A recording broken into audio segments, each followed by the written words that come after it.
Hello, everyone. This is criminal profiler Pat Brown, and we are here today to talk about the French Alps murders, also known as the Annecy, I can try to pronounce this correctly, Annecy shootings. And this happened back in 2012. It's still an unsolved case 10 years later. So let me welcome everybody who is here in the chat room and see if you are actually hearing me, because just when I started the show, I realized that my microphone was on the other side of the table. Oh, you can see and hear me. Great. Thank you very much. All right. We're here with Lisa S. Doreen is here. Molly's here. Carrie's here. Benny is here. Benny is from the UK, and this is a UK family that got murdered along with a Frenchman. Let's see. Joe. Oh no, Joe is here. I don't know what I just said. Joe is here from the UK. Benny's here from Denmark. Heidi is here. I'm trying to go back up. Carolina is here. Florence is here. And I might have missed somebody, and I apologize. But I know more people join as the show begins. So this is a fascinating case. And there's so many theories. I mean, unbelievable amount of theories on this case. Some absolutely ridiculous theories. And on the other hand, I will give a little leeway for people in this one, because nobody's quite figured out what the motive was in the killing, and that's where the problem lies. So I'm going to be talking about motive here. I'm going to be talking about location, because it was a very strange location, and timing, which was also very strange. So these are the three things about this case. And then, of course, we can look at the victims and do victimology. Are these people that had a reason to be killed, or were they just in the wrong place at the wrong time? And it is pretty weird. Okay, so before I start, I just want to say, if you'd like to be here in the chat room, please do join Patreon. $5 a month. You can join all of my live shows and be in the chat room and do call-ins and be at the hangouts and the case shows. Lots of stuff, and $5 a month really supports the channel, because I do sometimes get demonetized. Or if you can't do that and you're not interested, just subscribe to the channel, like this video, share with people, especially in true crime communities, and hit that bell, because that's how you know I've got a new case I've been analyzing, and you can see that. You can also support the channel by buying one of my books below, or you can hit the $sign. That's super thanks, and you can say, hey, thank you. Here's a one-time support for the channel, and I appreciate that. All right, that's my due diligence on that, because I need to survive. All right, let's get back to the case. All right. Oh, and hello and welcome from Minneapolis. Yeah, I only say that because I've lived in Minneapolis 4 years. All right, and Lila is here too. All right, did I already say hello, Doreen? I'm not sure. Anyway, all right, you're excited for this one. Okay, every time I think I have figured it out, I hit an issue. Guess what? Me too.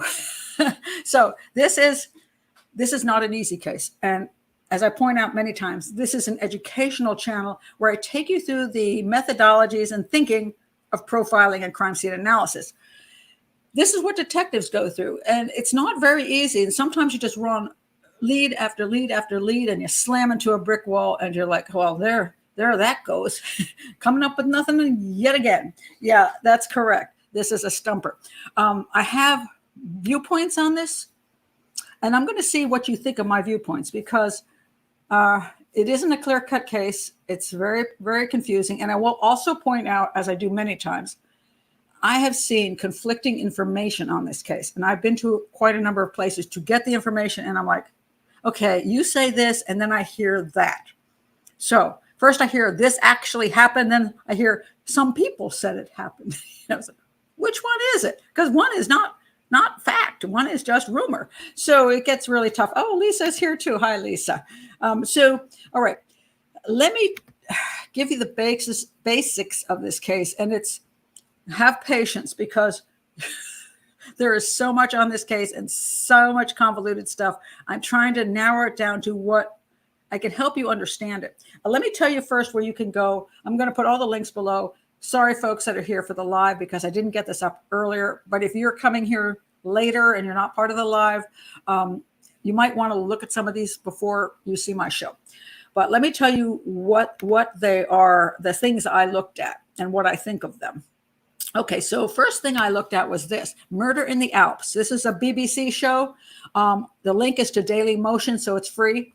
Um, it's got some really great stuff. This is what the father that got killed here of this family. His brother does speak up a lot on the BBC show, and it's quite interesting because,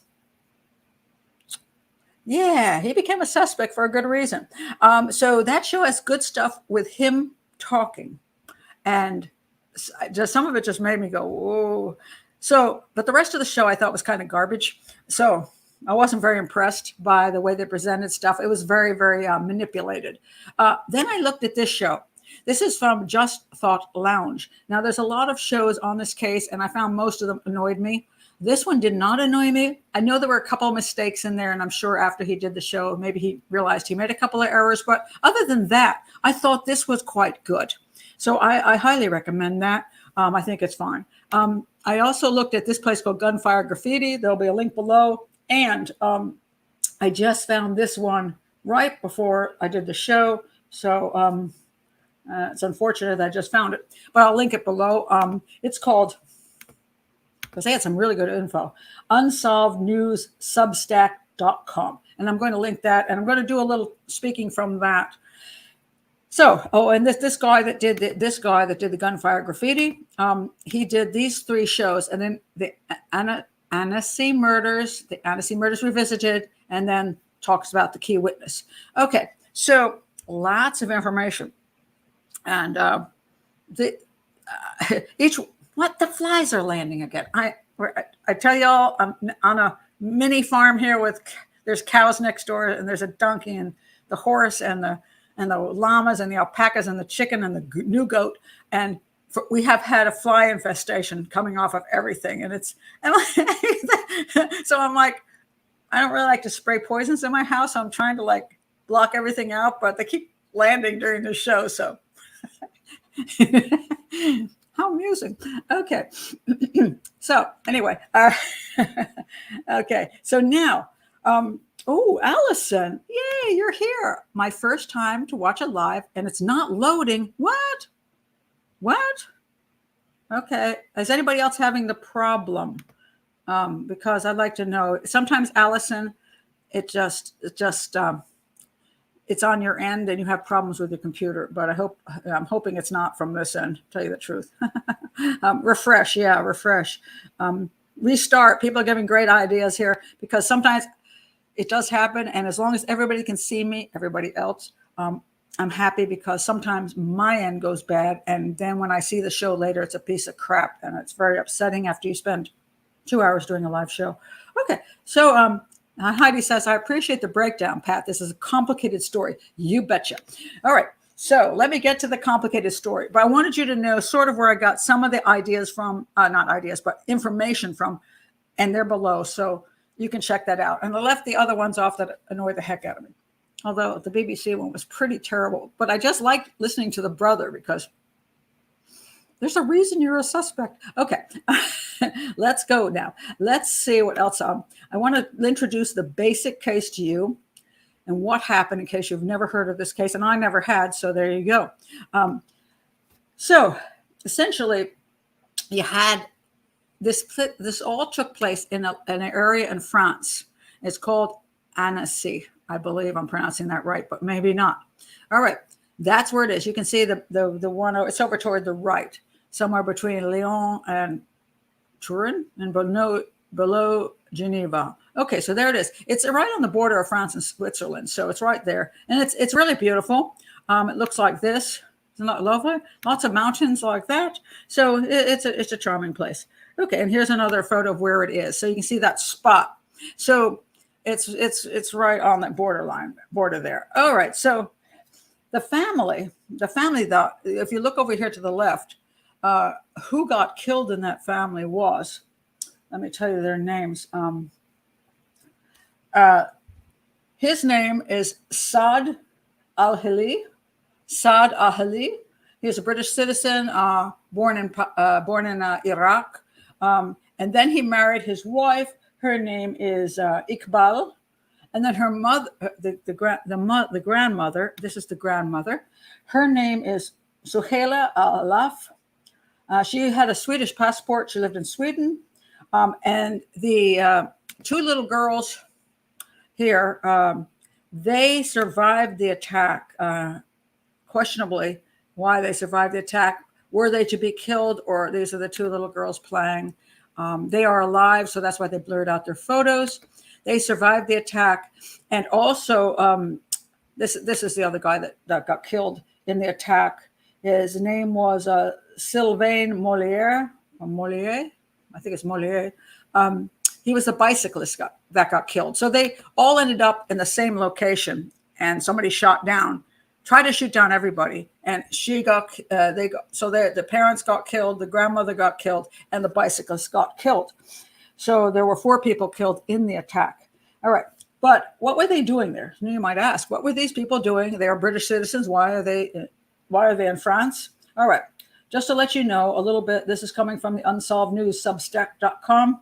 They were taking a summer holiday, and apparently they really liked this area because it was very beautiful. They were really into bicycling and walking, and this was great for them. And they knew this area, so they'd been there before. Saad Al-Hilli, this guy here, was a keen cyclist, loved the outdoors, a love he shared with the rest of his family. His wife Iqbal and his mother-in-law, and his 2 daughters, Zina and Zainab. A family often chose France because it was easy to pack their lives into the family BMW and a beloved caravan, nicknamed by the girls as Spotty. So let me find, this is their caravan that they're pulling behind them. And they were able to go. There's a campsite in this town. The town is, hold on a second. Where to put it? Okay, where to put it? Oh, sorry about this. Hold on a second. I got to figure out what I do with it. Oh, I had a picture of the town. Okay, here. Okay, the town. There's a town called Chevaline. It's also this story is also sometimes called the Chevaline murders, and it's a tiny little town. And the only thing near it is this camping site. This is where they park their caravan. And in case you're from the U.S., that's called a trailer. We call it a trailer, but in the UK, a caravan. And apparently way more popular in the UK to use caravans to go on vacation than in the US. So they loved France. So they went to this place at the end of August. They went off again. And by the beginning of September, they had made their adventure. They went to Lake Annecy, known for its beauty spots and outdoor activities, including cycling. So if you wonder why they were even there, it's because it was gorgeous. Okay. On the 5th of September, it was Zainab's turn. That's the 7-year-old girl, to decide what they would do. And the little girl thought it'd be a beautiful day to explore the area and maybe enjoy some nature. After arranging themselves just after 1 p.m., they start out from the campground. This car, let me show you their car again. That car is what you'll see in the crime scene photos. They hop in the car and they drive along. They stop in a place called Dussard or something like that. A cute little village. And they all hop out and grandmother takes pictures. So, they stopped along the way and happy. Then they went on into the mountains. Okay. Now, apparently they didn't know about this place terribly much. So they talked to the campground people and they say, hey, you want to take a beautiful ride? Yeah, go up this way. So there is this path.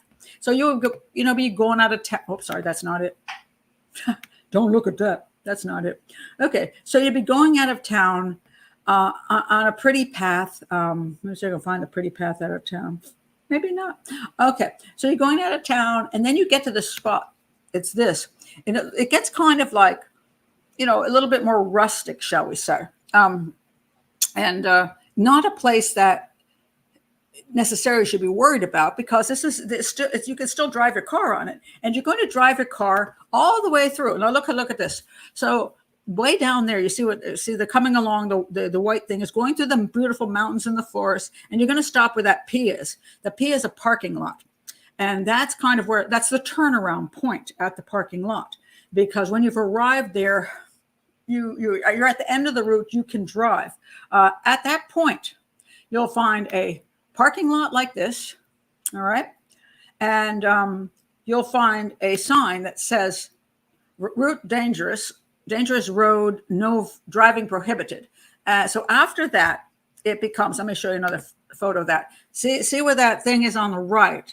that's where the sign is. No, that's the parking lot. That's a little sign that says where you are, and then says don't go further. And then if you go further, then you're actually on forestry property, and they tell you turn around and go back. You're not supposed to be up here.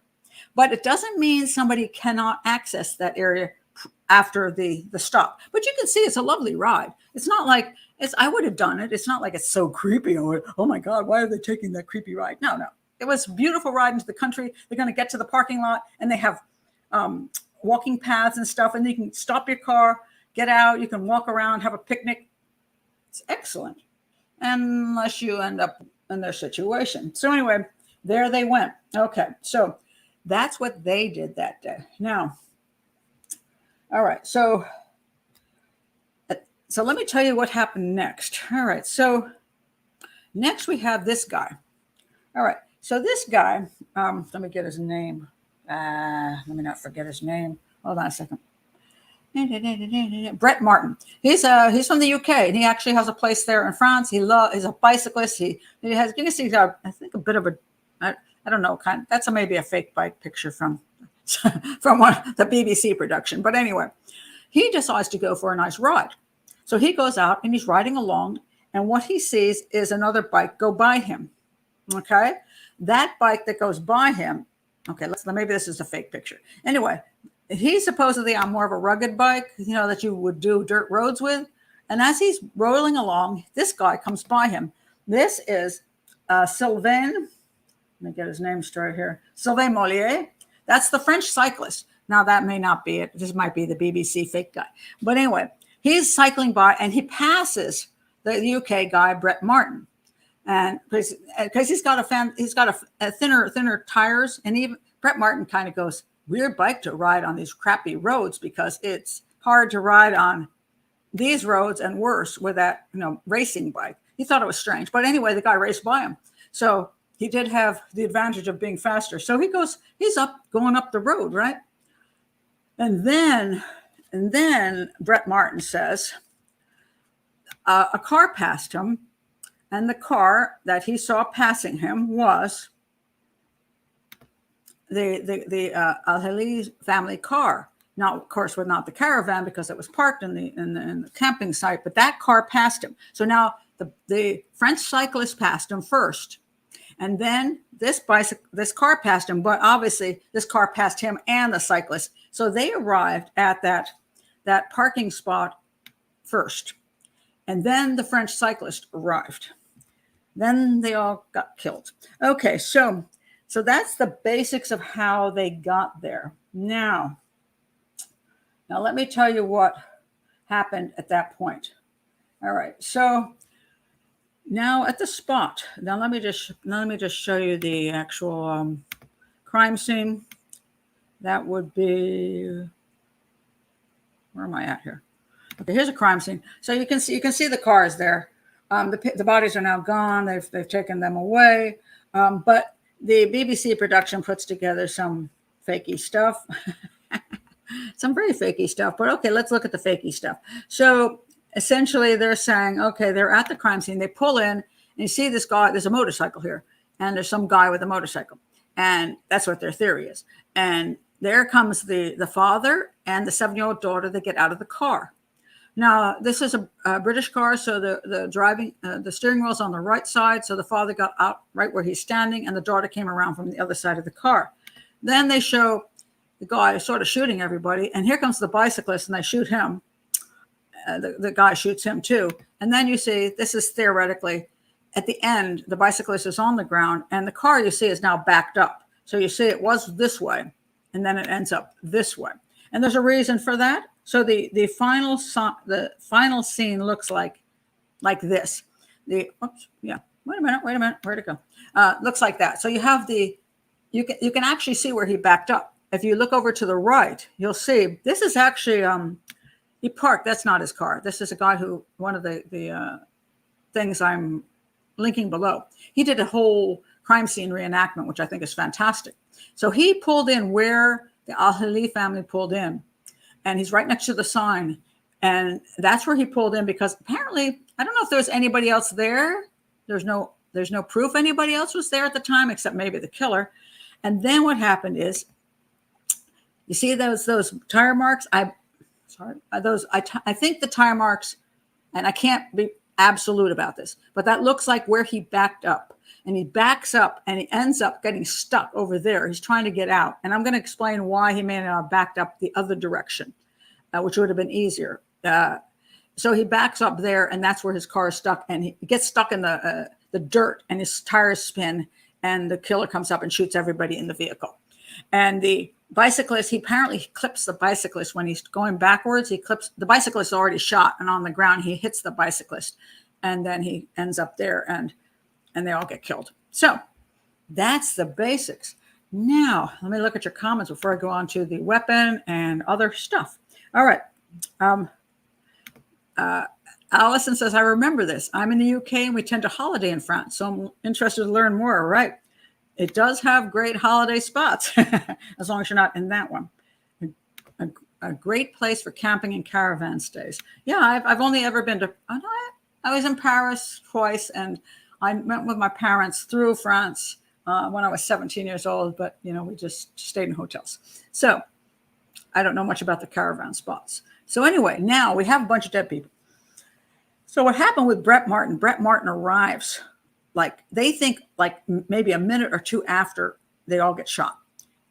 He arrives and he thinks first it's a traffic accident, something like the car hit somebody, and then he gets out and he finds out that no, that's not what happened. These people have been shot. Pretty much freaks out. He tries to help. The little girl's still alive, by the way.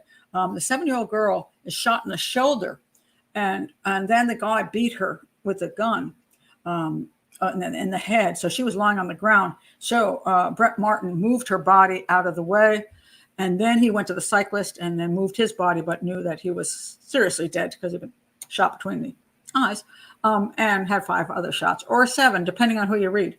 And then he looked in the car. He ended up smashing the front window and turning off the car because it was spinning and he didn't want the car to move.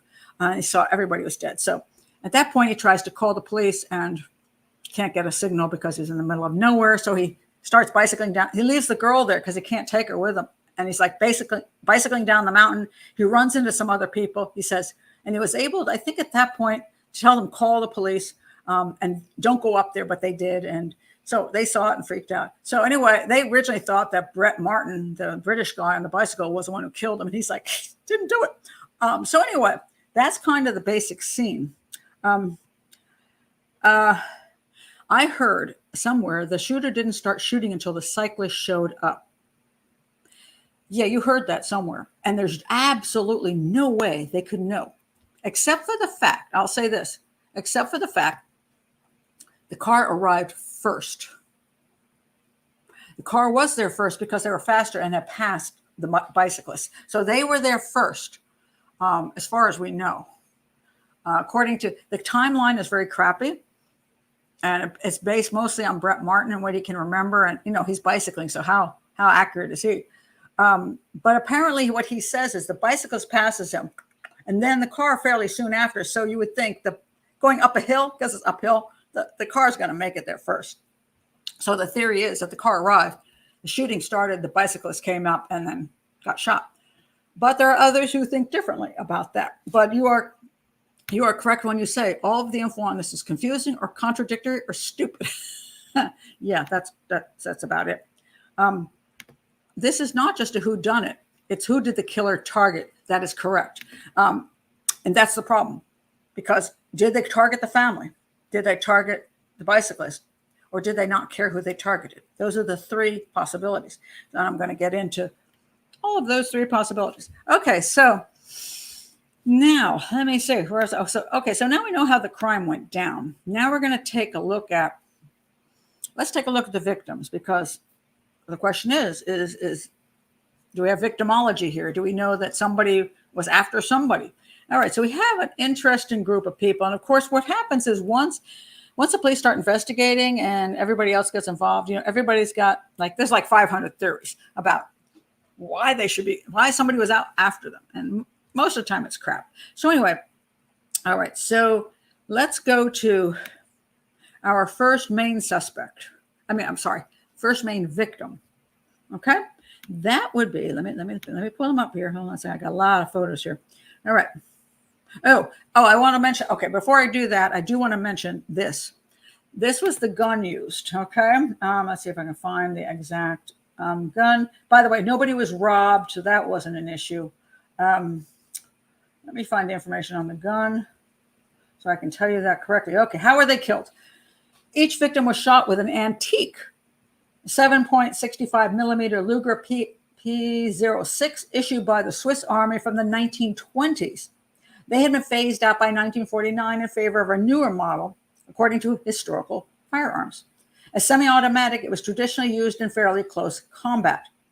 Reports vary between 21 and 25. Okay. At the crime scene, they say, first I heard 21 shells, all right? And that were left at the crime scene. Some people say, oh, well, that's not a professional. He didn't pick up his 21 shells. Well, a lot of that depends on whether you think somebody else is coming up the hill. No, you got the choice. Leave the 21 shells and you're not really worried about them because you don't think they can connect them to the gun, or somebody identifying you. So that becomes tricky. But originally it was 21 shells, and the magazine, he clearly had seven bullets in it. So you got 21 shots right there with the magazines. So it looks like he emptied each one of the magazines. He did the first, then he reloaded, and again reloaded 3 magazines. And then when he apparently ran out, he beat the girl in the head because he'd run out of bullets. But I want to point out, because I forgot to tell you this, what happened was after they found the crime scene, they found the girl, the 7-year-old on the ground. They found the father, the mother, the grandmother dead in the car, and they sent for help to bring the little girl to the hospital because she was in very critical shape. They medevaced her out, and it wasn't until 8 hours later they found the little girl hiding in the back seat underneath her mother's skirts, and she'd been there for 8 hours because she was terrified, obviously. And there's questions why the killer didn't shoot her. Maybe he didn't see her because she was under the skirts. Maybe he saw her and didn't care because she was too little to identify. It's hard to say. But the little girl was hiding there for 8 hours, which was pretty horrific. She knew nothing about the case, by the way. She had nothing to offer. The older girl did survive, and she said that they asked her about the case, and she had very little memory. She said it was a bad man, and he came out circled out.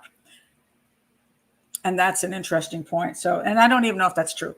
But anyway, let me get back to the weaponry. Okay, so you got this weapon here, and it's odd. It's over 100 years old.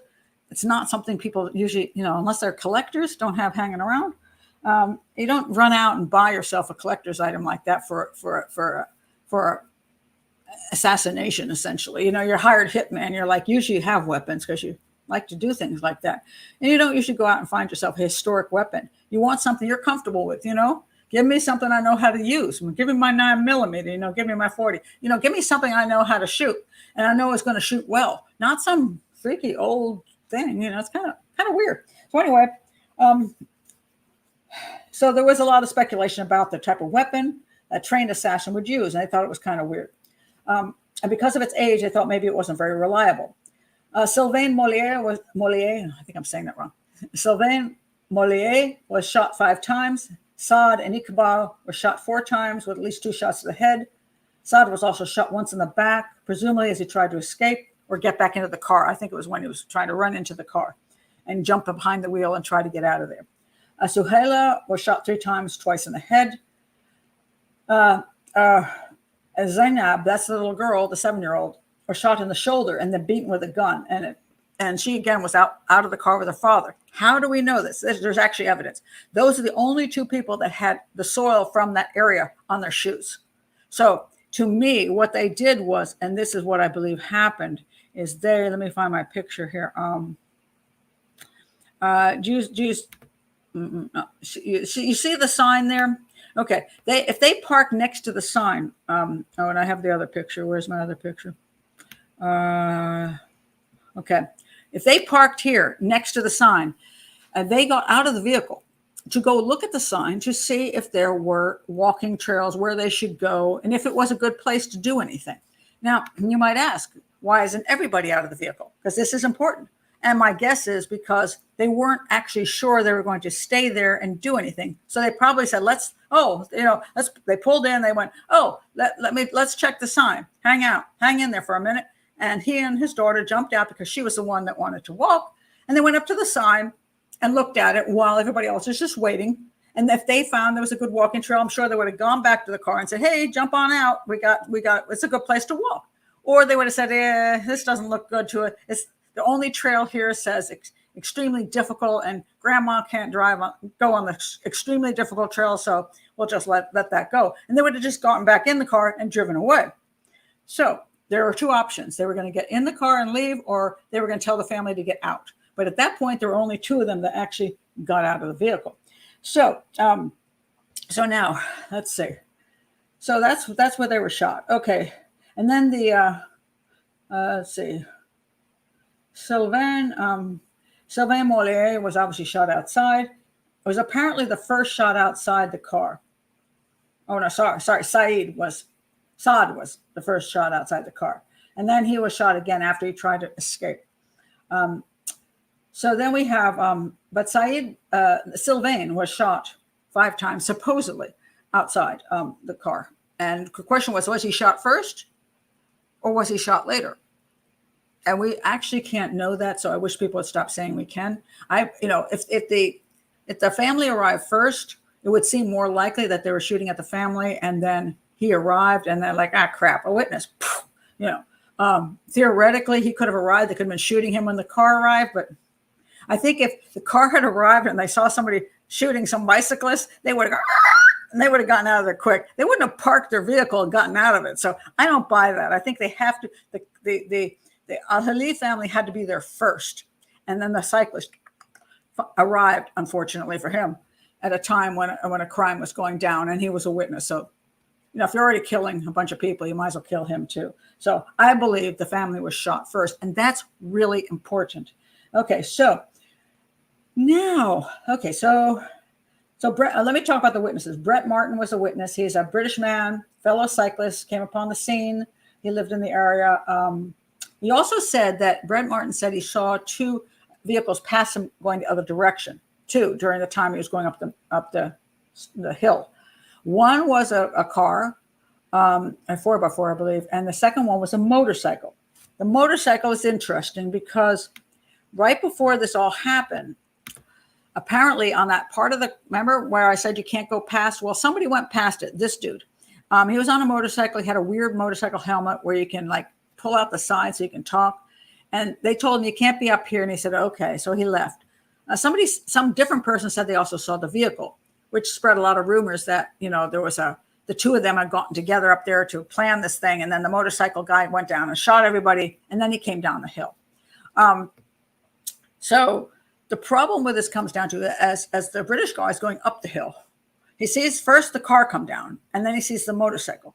Now, apparently the car came down 10 minutes before, 15 minutes before he arrived at the top. And they're claiming that when he arrived at the top, the people had just been killed. So the car wouldn't have been the guy who killed them, because it doesn't make sense that at this time and the car came by. The motorcycle guy is a little more sketchy. He could have been the guy. He was up there, somebody saw him, and then he's coming down the hill. So the motorcycle guy was a big suspect, okay? And they looked for the guy and they couldn't find him. And nobody came forward and said, it was me. And that's going to be, I want to point out the issues of people coming forward when you have been identified being at the crime scene or near the crime scene. Is it because you committed the crime, or is it because if nobody knows who you are, you sure as hell ain't going to go tell the police it was me? I was up there. You ruin your life right there. So when they say the guy didn't come forward for a long time, or I forgot how they exactly found him, I'll find that. I can't blame the dude, but they did eventually figure out who it was. So anyway, who are these people? The suspects. Let's go to the suspect issue. All right. So let's go to the Al-Hilli family. All right. So a strange thing, just to do the aside here. Apparently Iqbal was actually in the U.S., and she had married this American dude, and they got divorced fairly quickly. But he apparently died on the exact day she got murdered in the Alps. So go figure. There's nothing connecting it, but It makes a great, oh my God, there must be something there. Freaky thing. Then there's a story that it was a secret marriage and she never told anybody. I don't know that she never told her husband. And then she went to, I think, Saudi Arabia, I think. And then she met her husband somehow. And so anyway, they got married. So now they're married. All right. So let me tell you the basics. So they're both from Iraq during the Saddam time, and they got out of there, but they still had property. So property became an issue that maybe the people that he was haggling over his property in Iraq came to get him. But I mean, in my opinion, he actually went to Iraq. Saad went to Iraq, and if you're already going to Iraq, I mean, it's a lot easier to kill the person in Iraq than to kill them in the U.S. So, he would have been done in there. So I don't buy that story. So anyway, then let me tell you about his daddy. Okay, so his daddy is Saad, I believe, Ali. He moved to the UK, became a British citizen, but he had property both, in a number of places, including Spain. Okay, so let me see if I can tell you about the Spain thing. All right, so let me see, where are we here? It's going to take a bit. Hold on a second. All right, Swiss. I'm looking backwards on all my crap here. I've got so many notes, it's ridiculous. All right, so okay, here we go. Now this becomes important in the investigation because you have over here you have Saad on the left. You have sorry, I forgot his name. Darn it all. Why do I forget names? I hate it when I forget names. Oh, I'm sorry. What the hell? Give me a second here. Zaid. Okay, Saad on the left, Zaid on the right. They're brothers, Saad and Zaid. All right. Okay, so what happened was Saad had a family property. They had a family property in Iraq that was in dispute. He went back, it didn't go well. He came home, and just before the murders, he said it had all been sorted out. But in Spain, his father, Kadem, had bought a flat there. Nice fellow, they said, no problems they saw between the two brothers. Well, they didn't get that one right because at the end, the brothers couldn't stand each other. One brother was a loner. Guess which one? Yeah, that one over on the right side. Yeah, Zaid. Zaid was a loner, and he's the one you see in the BBC production, the documentary. And he's not a. Let me put it this way: he should have been a suspect. He's obviously not telling the truth on a whole lot of things. So anyway. Tensions built up over the property in Spain. Saad was upset over his brother Zaid's handling of the property. Apparently, Zaid tried to put the property in his name only and leave Saad out of it. So there was some crooked thing where he was signing stuff that, forging crap, essentially. Anyway, so, and then when you watch this documentary, Zaid says, oh, we've had no tension at all. It's like, no, the dude threw you out of his house and locked the doors and got a taser because he was scared of you. I'm going to say there were tensions. Anyway, they had a will. So Zaid apparently made a fraudulent will. Okay. So his father had a will and then he made a fraudulent will and signed his father's name to that or something like that. So the will was challenged. One was where Zaid got everything and the other one was for both brothers. And Zaid in the BBC thing says, I won't talk on air because for legal reasons. Well, the legal reasons are they're accusing him of fraud. So the British police are, after him for fraud on a number of different issues. So Zaid, so after the father died, everything got really bad because Saad was thinking Zaid was trying to screw him out of everything. So then Zaid used to live with Saad for a while, and then Saad said, get out of my house, change the locks, and they only communicated through lawyers. But, as Zaid says, we get along great. So anyway, Zaid claims that even though they weren't talking and hired lawyers, it was being exaggerated. No, you're apparently you were committing crimes. At least that was what they think. Both were still living together in the same house. Oh, yeah, for a while, and then he got booted. Oh, while they were living in the house, Saad had to call the police because of some argument they got into. And then Zaid moved out. All right, so that's where they changed the locks and security systems and so on and so forth. And there was a whole bunch there was money in a Swiss account, and apparently Zaid tried to get a second credit card on the account, which was theoretically forged. allegedly forged so that he could then suck money out of the account without his brother knowing. Okay. As you can see, the guy on the right does not come across really well. So the question was he involved in anything? Well, before I go into that, I do want to mention the other questions in this, because one of the things, sorry, bugs are flying again. Before I get into the brother, I want to mention the issues of was Saad involved in something? Was he involved in something that? Oh, sorry, wrong guy. Sorry, where's my Saad picture? Don't do that to me. Here he is. Sorry, Zaid. That was Zaid. This is Saad. Okay, was he involved in something that would cause him problems? All right. Apparently, there were claims. Let me see what the claims were. Okay, hold on. I gotta find all the claims, because there are a lot of claims, tons of claims. The claim was that he was involved in. Oh, a second, I gotta find it. That he might have been involved in some kind of spy stuff, some secret information, and so on and so forth. So there were theories that there was a contract killing, or there's some Mossad was involved, or the CIA was involved, and this was a contract killing by a big organization that wanted to shut him up. Well, it turns out he didn't do anything of any sort that was all that weird. So that, no, he wasn't involved in anything. Then they tried to say, oh, this guy, the bicyclist, was involved in nuclear stuff. He'd worked at a nuclear plant, but now they're trying to claim that he knew all kinds of nuclear stuff. So he was killed by some other organization. And it turned out he didn't have anything big either. So neither one of those guys had any kind of strange stuff that would be an international intrigue thing, and that, they were being killed by hired assassins from some, those would be really smart assassins, brilliant assassins that went after them. Nobody came up with that. Now, let's go back to Zaid. All right, Zaid, as far as I don't know what's happened to him, but Zaid, not an honorable guy in my opinion. I really question everything about Zaid and what kind of human being he was. He once said, well, they might have a motive on me, but let them prove it. Well, in other words, he admitted there was a motive. Like, if I could get rid of my brother, I could get all the money and wouldn't have to deal with him anymore. So he did have a motive. Don't take that away from him. He had a motive. But the problem came to be, he's kind of a little mousy dude in a way, kind of like, he just does little creepy things and little, in my opinion, squirrely things. If he can get his hands on something, he can fudge stuff.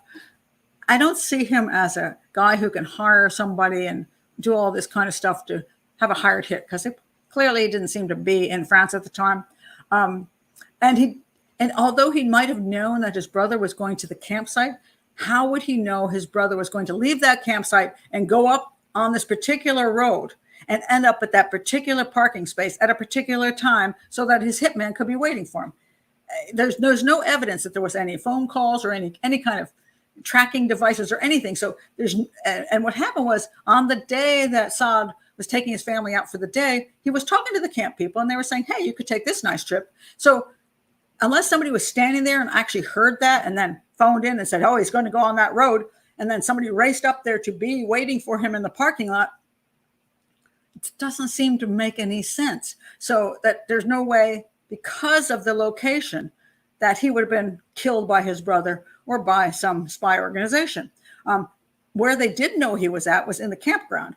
And, you can make it a fake robbery and shoot everybody in the caravan. You don't need to be hiding up in the mountains. I mean, that's just kill them in the night, So that doesn't make a lot of sense. So the problem was, with Saad as the target, there just is no real good information as to why he would be the target outside of his brother, who doesn't seem to have these skills or capacity or knowledge of exactly where he's going to be, what exact time for him to commit the crime. So we're going to go on to the next the other victim, which is the French cyclist, and see whether there's anything that would make him the guy. And before I do that, I'll just check into your comments here. Martin is here, and he's from the UK. So, hey, all right. Let's see. Okay, we have some private discussions here. Oh, yes.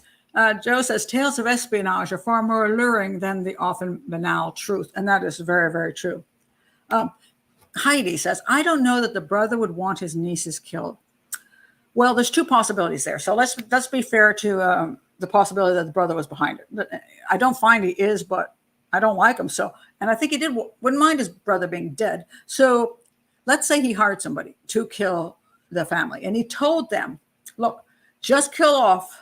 Well, he's got two choices. Just kill off my brother and his wife. And I don't care about the mother-in-law either. So kill her off. But leave the kids alone. All right.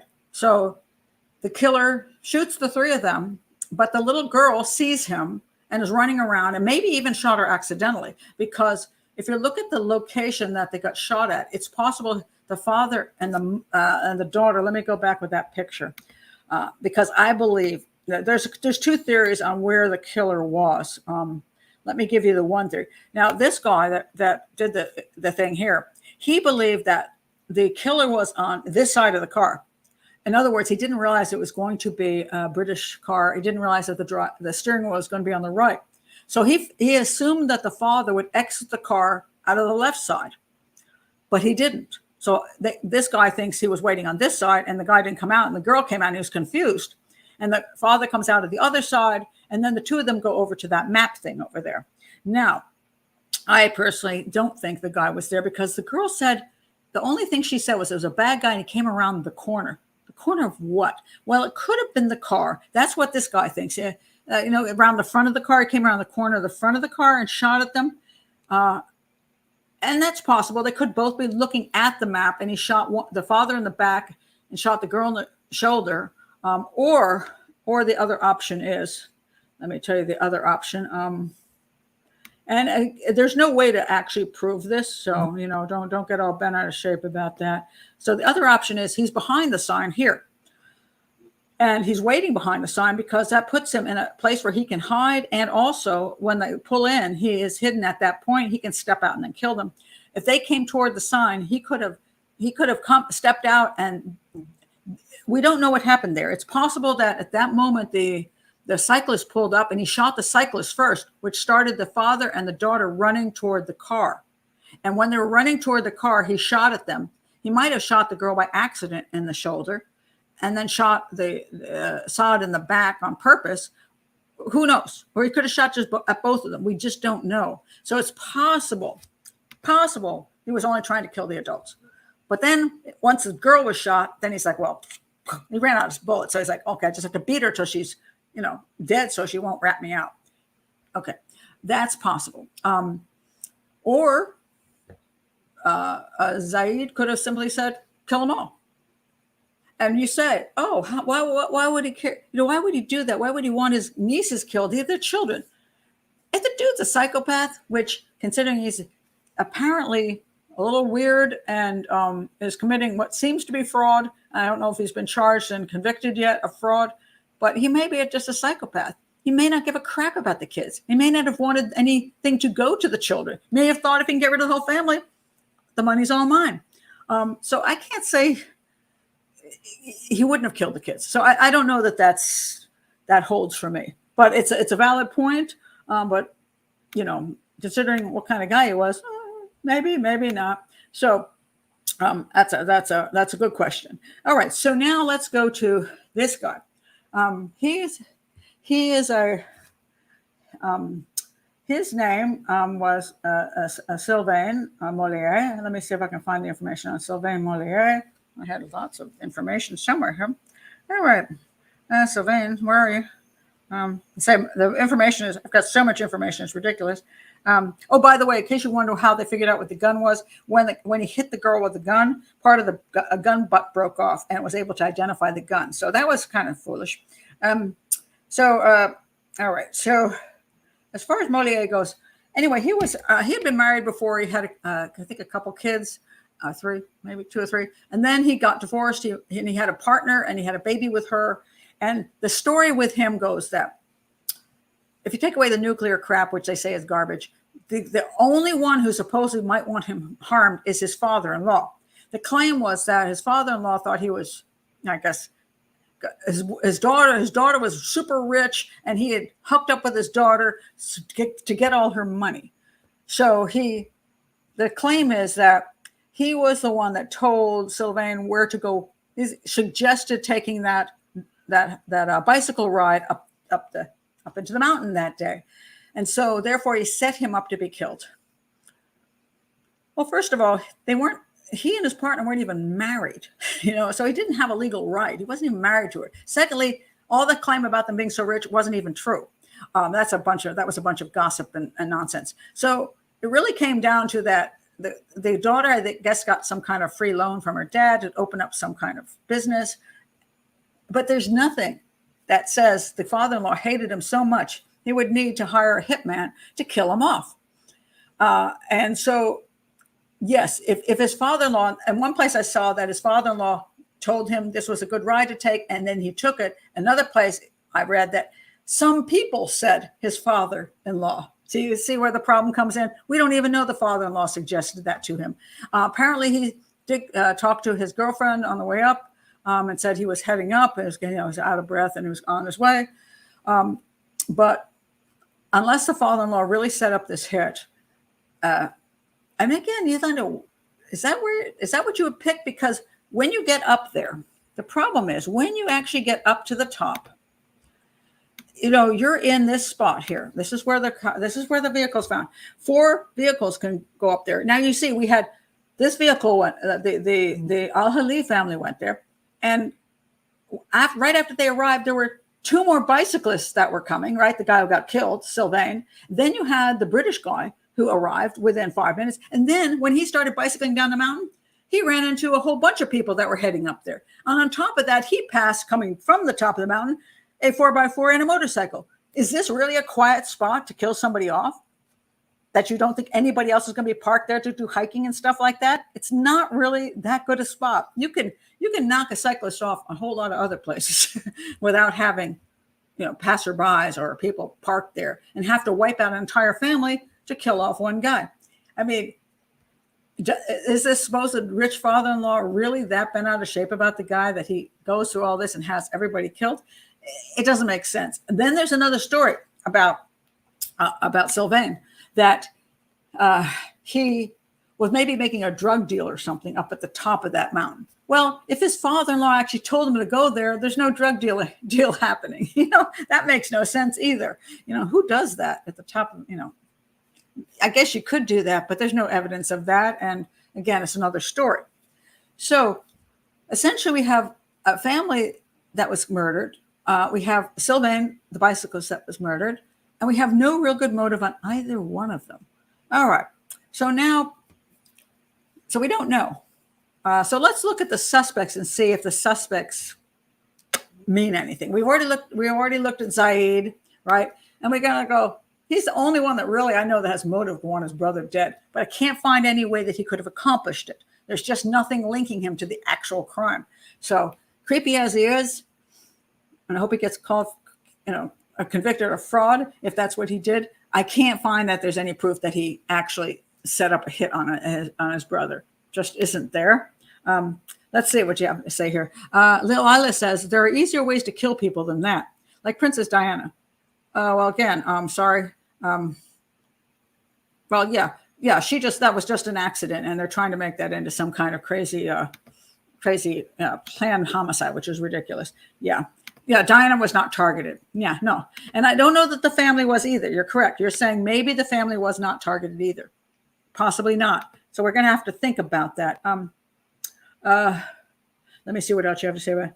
Now, here's an interesting. Lisa says, sounds like a remote camping hunting area and a sniper wanted to do some spree shooting. A possibility. And I'm going to get to that. Is that likely or is that not likely? What does the evidence support this possibility? So good thing that you brought that up. I like it. All right. So now let's see. I'm going to go back a little bit just to see. Okay. This is a question Lila asked. maybe they saw something they were not supposed to, or inadvertently interrupted something illegal going on. Possibly, but you kind of wonder, really? Way up there, is that really where people meet to commit, illegal acts? I mean, I find that a little hard to believe. Behind a bar, maybe, but really, what? I mean, that would have to be one hell of a weird thing going on up there. Somebody selling somebody some weed, that's not going to cause a mass murder. They'd have to be doing something huge up there. Maybe, but I just don't know what it could possibly be. So that just seems really, really strange. Yes, this is a good question, Lila. But who would know that any of them would be there at that remote location and at that particular time? I'm wondering if none of them were targeted. That's one of the good questions, because it was so, except for the camp guy, nobody knew they would be there. And as far as the cyclist went, supposedly someone told him to go there. How quickly would he get there? Now, somebody lie in wait for a very long time? I don't know. So now let's go to the supposed suspects.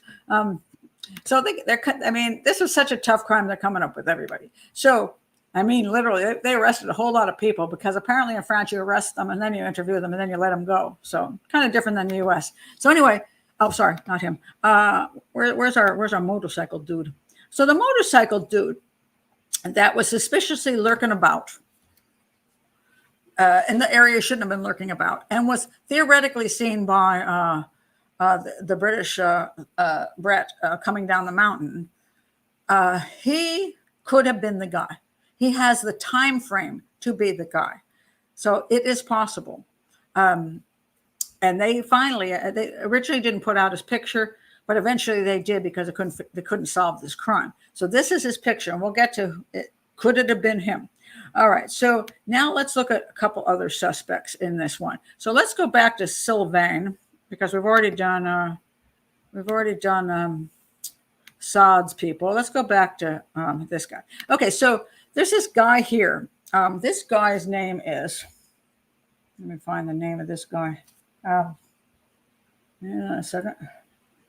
Okay. Hold on. Let me get the proper names on these people and who they were. Okay, I'm going to go back to my unsolved news place. The suspects. Okay. Look, by the way, this is what the guy said about Zaid. Brothers most certainly had a dispute. It appears there is zero evidence pointing to the elder sibling of having arranged the murders, and I agree with that. Just nothing to go with. So then they started looking at Mollier, because he was local. The British family shouldn't have even been there. You know what I mean? They had arrived and they shouldn't have been there. So unless they were targeted by some big spy organization or just have bad luck, they weren't even in their country. And so if somebody wanted to go after them, if they done something, pissed off some big organization, the organization knew where they lived in the UK. So why wait till they go on vacation in France? Doesn't quite make sense. So this guy became, hey, look at this guy, for God's sakes. He actually lives there, So his name, so this was Sylvain. So who's this guy over here? Let me tell you who this guy is over here. All right. This guy is Patrice Menegaldo. Okay. So what happened? He was in the French Foreign Legion. Okay. And he was high on the list of suspects. He was connected to Mollier because he had an affair for 7 years with his sister. Menegaldo also knew Mollier's partner, Claire Schutz, something like that. Investigators made the assumption. Okay, so after what happened was, because he lived in the area, or at least 20 miles away or something like that, and he knew the family, they brought him in to talk to him. They interviewed him, but they did not arrest him. He was never actually a suspect, but he committed suicide 2 months later, I believe. And they were like, what? And he left this 3-page suicide note. And one of the things in the suicide note was, I committed suicide because I didn't like being a suspect in a murder. And they're like, well, dude, you were never a suspect, so why are you bringing that up? So that was a little peculiar. All right. So the question was he mentally off, and did it have anything to do with this case at all, or was he just kind of a nutter? And No evidence has been made public to connect him to the case. And, he's a good fall guy, mind you. I mean, if you want to close this case down, say, hey, this crazy dude killed himself, he's the guy. And yet they've never done it. So it makes you wonder whether he had anything to do with it. Now, the next suspect I want to talk about is, I want to talk about the biker suspect again. Because the biker suspect, it's interesting about this guy. In 2015, the biker was finally traced and identified as a man from Lyon, which is not that far away. He was interviewed by detectives and told them he had come to Chevaline to practice his passion for paragliding. The motorcyclist was said to have been riding on this road around 3 p.m. before he was stopped by two forest rangers who asked him to leave. This is where he went past the spot he was supposed to go past. He agreed, riding down the path past the car park where the Al-Hilli family and a cyclist were gunned down. The investigators claim, quote, his personal and professional profile excluded him 95% from the list of suspects. Though yet again, we are unsure of what exactly excluded him. One would think his profile would not be enough to exclude him. Okay, so apparently he's a businessman from Lyon doing paragliding in the region. And it's like, why would he kill these people? There was no good reason for it. And yes, he was up there past that point. And the first guy said, go back down. And so he did. And they're thinking that he did pass, the British cyclist, because he said he saw a motorcycle go by. He did pass him. So did the guy leave the area before anything happened? And he was just happened to be one of the many people who went up there that day. Apparently, they just recently, in January of 2022, brought him in again and said they did a reenactment of the crime scene, and they brought him in and saying, wait a minute, this guy, something's not, he said some things that we don't know or understand. So they brought him back in. And one of the things was, of course, what was he doing up there? Oh, why didn't he come forward sooner? And as I pointed out, if you were up there and nobody knew who you were, would you actually want to go to the French police and say, yeah, it was me? Because that you might just destroy your life. If nobody knows you, you might just, just hide away and hope nobody ever points you out. That's not unusual. I mean, yes, everybody says, oh, good citizens would never do that. A lot of good citizens do that because they're terrified that they're going to lose their entire life. And if they have a family, they're not going to be able to work anymore. They're going to be charged with something. And they're going to have to fight for their freedom. I mean, there's a good reason you hide if nobody knows who you are. And so finally, they figured out who he was, and they brought him back in, but then they let him go again. And now that was January. So now we're talking about it's July. So nothing's happened. So apparently they came up with nothing on him either. So is he a good suspect? Yes, because he was actually there, which is important. Actually, the British guy, the cyclist, he was a good suspect because he was also there. He found the bodies, He could have had a gun, found the bodies, and chucked the gun or hid the gun someplace, and then said, oh, I found the bodies, Then he was from the UK. How interesting, But they immediately they interrogated him. They did a gunshot residue tests on him, and they came up with 0 on him. So they truly believe he was a witness. But the motorcycle dude, But before we get stuck, that the French motorcycle guy was actually the guy. I want you to check out one more interesting person. Okay, where is the guy? There he is. All right. Let me pull him up. This guy. There's a lot of suspects, by the way, just to let you know. There are a lot of suspects. Why don't I have that here? I want this one here. Hold on a second. Let me pull up the one I want. There are a lot of suspects in this crime, but most of them just don't really have any great meaning. They're just ideas. So anyway, this guy on the left. All right. Let me talk about the guy on the left. The guy on the left, his name is, and I'm not going to pronounce it right, Eric Devoso. I think it's Devoso. On 18th of February 2014, 48-year-old Devoso was arrested following the release of an artist's impression of a man with a motorcycle helmet, because I thought he looked like the dude, right? He was a local man living in the village of something or other, 2 miles from the murder. So he's very close. Police removed several guns from his home. He was a weapons collector. He had more than 40 weapons in his home, including grenades. And he had a Luger, which was similar to the Luger that was used in the crime. Not that Luger. They didn't find the gun, but they found one like the gun. Okay. And 39 other weapons. And they investigated the possibility he was the biker, but they checked out his alibi, and it was established he was not the same biker that witnesses saw. And the reasoning was kind of stupid. So what they did was, if you look at his house, let me find his where is it? Hold on a second. Where'd it go? Hold on a second. I know I have this picture and I lost it. Okay, hold on one more second. I'm going to try to pull it up. He also had a motorcycle and he had a helmet. He did. But here it is. All right. So he had a motorcycle and he had a helmet. And there it is. There's the motorcycle and the helmet's not there. So they said, oh, but it's not the motorcycle and it's not the helmet. Well, they didn't come after him within a day. So, if you were seen with a motorcycle and a helmet, you might want to get rid of that motorcycle and that helmet and have some, you might have had two motorcycles and you just got rid of one. So when they come up, it's like, oh, it's not the motorcycle and the helmet. I wouldn't exclude somebody due to that. However, there was eventually this guy supposedly was identified. The police investigated the possibility Duvaso was the biker, but after moving his motorbike and checking his alibis, it was established he was not the same biker witnesses saw. I don't know about the alibi thing.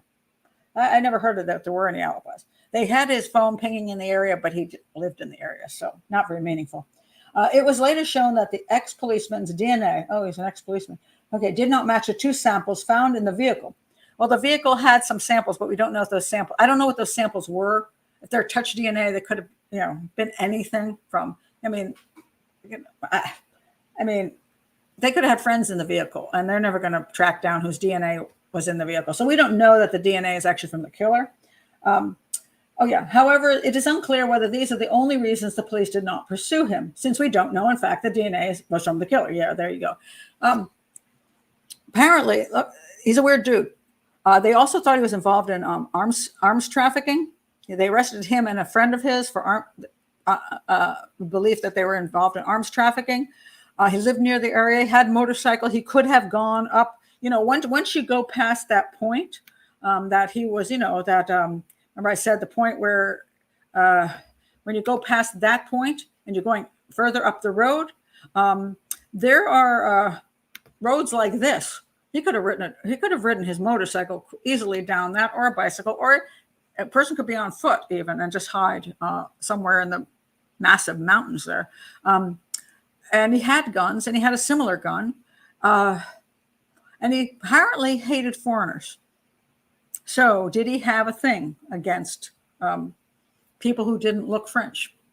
Possible, which is reasonable when you think, could this person have just used the people as target practice? Could it be just I'm going to go out and kill, hey, I'm annoyed about something. I'm in the area. I see these people come up and I get there and all of a sudden this guy gets out and he doesn't look French. And I see a woman through the, if you're actually at this point and you're hiding behind that sign and Al-Hilli pulls up, the grandmother was probably hijabi. So she had a hijab on, at least the grandmother. So he would see that they were Muslim from right where they're standing. So, then that could have set the guy off. He said, well, there's a bunch of Muslims up here, so I'm going to take them all out. And then as he's about to take them all out, he's starting to shoot. The bicyclist pulls up. He has to kill the bicyclist too. But if he's a psychopath, he really doesn't give a crap. So that's a possibility, although he has not been arrested and charged. So we come back to the question after all of this. When we look at the location, and we first of all, we'll see what happened here. Remember the place where he did the turn? It is believed he parked near the sign, face forward toward the sign, right? So let's look at that one more time, forward toward the sign, because this guy there. Okay, so he pulled in like that. The father and the daughter get out to go look at the sign. The guy, I believe, guy appeared from behind the sign. That's what I believe. I believe as he was coming out from behind the sign, they saw him. They may have turned to flee. He shot at them. The bicyclist may have just arrived at that time. He may have shot the father and the daughter at the same time, and then they saw the bicyclist and shot him. Or he could have been about to shoot the father and daughter when the bicyclist pulled up. So he shot the bicyclist first and then shot the father and daughter. We don't know. And then the father managed to get in the vehicle and the daughter fell onto the ground. And some people wonder, like, okay, if the guy then pulls out and he's pulling out, he's over here, he's facing in, and then he just throws it into reverse. He goes, and he ends up over here. Why the heck did he do that? Because first of all, if you're facing here and you want to go down this road, you would think you reverse and go, oops, sorry, I got to do this right. It's hard to do. You reverse and you go, no, that way.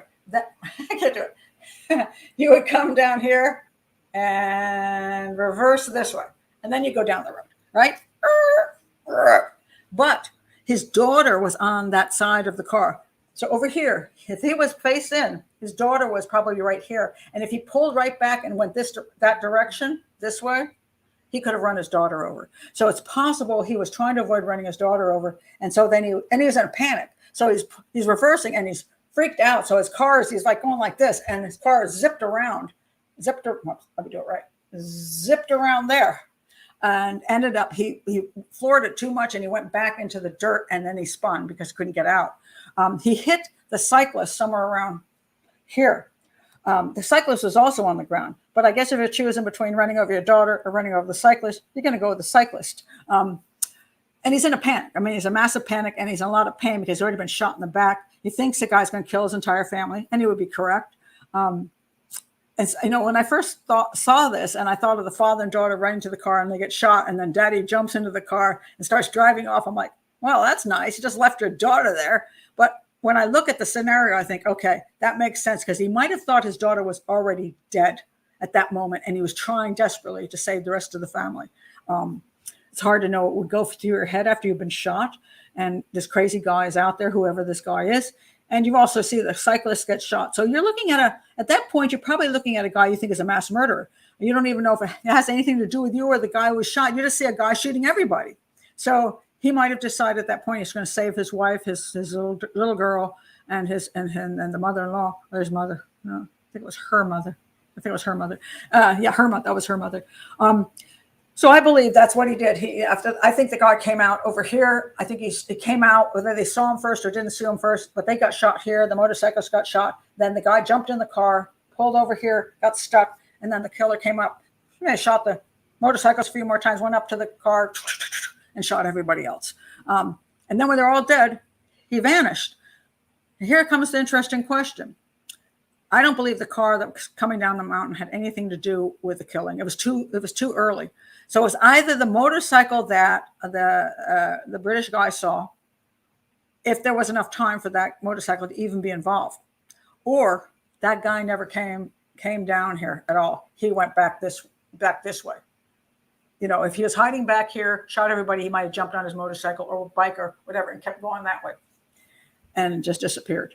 So we don't actually know whether, if it's not I will say this, if it's not the French motorcycle guy, the one in the picture, the drawing, if it's not him, then that guy never came back down. The guy never came this way back past the British cyclist. He never came that way. So he would have to go over into the mountains the other direction and just disappear. In which case we have no composite drawing of the guy who did this.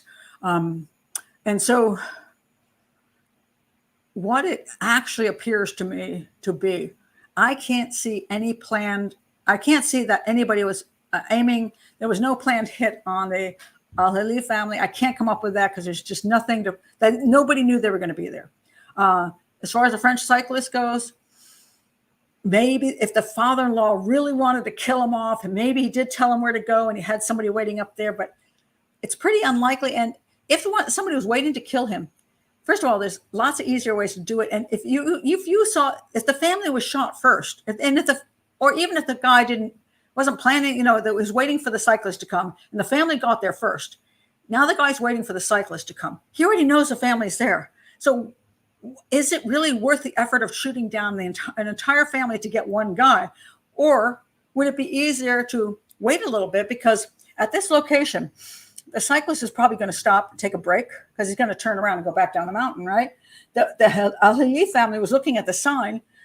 He might have just gone and said, hey, come on, guys, get out of the car. We're going to go for a hike.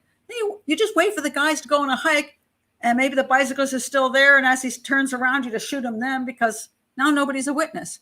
And if worse comes to worse, you chase him down the damn mountain on your motorcycle and just shoot him off his bike. I mean, do you really need to take out an entire family? And while you're doing all this shooting of everybody, you've got a British cyclist about to arrive, and you'd have to kill him too. And then you've got more cyclists about to arrive. You'd have to kill them too. And maybe, he could have been unlucky, and a whole couple more vans could have appeared with families in them, all to go on this hike. And then you'd have to kill like 20, 30 people to kill one guy. I'm not buying it. And also, he had 3 magazines. 3. You're killing one guy. You just planning to kill one guy. You're in the bushes. You're only going to need a few shots. At the max, you need to unload 7 shots out of your weapon. But he's got 3 magazines. Why? Why does he have 3 magazines? Now, if you were planning to kill the family, that does make sense, because he might need 3 magazines to kill the family, but yet we have no reason for him to kill the family, or to be waiting to kill the family, or anybody hired him to kill the family, or that anybody knew the family was there. So I really wonder whether this was not a nut job who liked to carry around weapons with him, who liked to have extra ammunition, who was looking for an opportunity to commit a horrendous crime. And instead of going to a mall and shooting everybody down, if this guy was a survivalist type, a gun collector type, would he prefer to slither around in areas? And he, just because these people were killed here doesn't mean the guy didn't come here on other occasions. And what he may have done was come here quite often, see what's going on, and this time a family pulled up and he's like, yeah, a bunch of Muslims. Maybe he just wanted to kill people. Maybe it had nothing to do with them being Muslims, but maybe that was set him off. He's okay, I'm going to kill this family. They're not even from here, and he starts shooting them. And then the bicyclist comes up and he's like, crap, I'll kick him out too. And he commits his mass murder, and then he disappears. And then we still don't have a clue exactly who the guy is. That, to me, is a much more likely scenario than that this was a hit by anybody. Even as weird as it is, I can't come up with any connections that would make me think somebody was actually waiting for them with a plan to eliminate exactly that person. I don't see it. And so, so I would go more likely that this was one of those random psycho mass murderer type people who, and there are many cases like that. So it's not like this would be isolated. It's just was freaky, yes, but it doesn't mean it can't happen. Especially if you've got somebody who likes to slither around in the mountains. That's his thing. So that's the closest thing I come to. Heidi says, I still believe the shooter knew nothing about the people he killed, but spree killing makes more sense than hire. That wouldn't actually be a spree. That would be more of a mass murder. Spree is when you kill here and then you go to another place and kill, and you keep killing because usually the police are after you. So you go after, you're already like, I'm screwed. So you kill the first people and then you drive, and then you change vehicles, you steal somebody's car and you kill those 2 people. And then you go to a farmhouse and you steal another vehicle and kill those people and take their food. That's kind of a spree killing. But this would be more like a mass murder. And who knows? It's possible with with 3 magazines. He didn't know whether you're going to have a car full of people or whether you're going to get couples. Now, maybe the guy's just a, incel guy, can't get a date, and he's pissed off at couples because, couples like to go to these pretty places and take little walks together. Maybe he was thinking, who knows, a bunch of couples show up and they all get out and I'll just kill 6 people. Maybe there'll be 6 bicyclists. Maybe there wouldn't be any cars. There'd just be bicycles, a whole bunch of bicycles pull in, because that was what was coming up. Because you had the French bicyclists, the British bicyclists, and the ones the British bicyclists ran into when they were coming up. So there's a bunch of bicycles, like 5, 6 bicycles. So if all of them were up at the same time, you just go pop, pop, pop, knock off all the bicyclists. Maybe that would have amused him. We just don't know. But I just don't see the hit. I can't come up with a single connection for a hit. Heidi says, I like that. Wait a minute. Let me see what Lisa said. Wait a minute. Okay, wait a minute. Let me go back up here a minute so I can see your comments. Could this have been a hate crime? Maybe, because that one guy apparently did not like foreigners. Yeah, if you're first of all, if you're going to shoot a bunch of people down, you're a psychopath. So let's start there.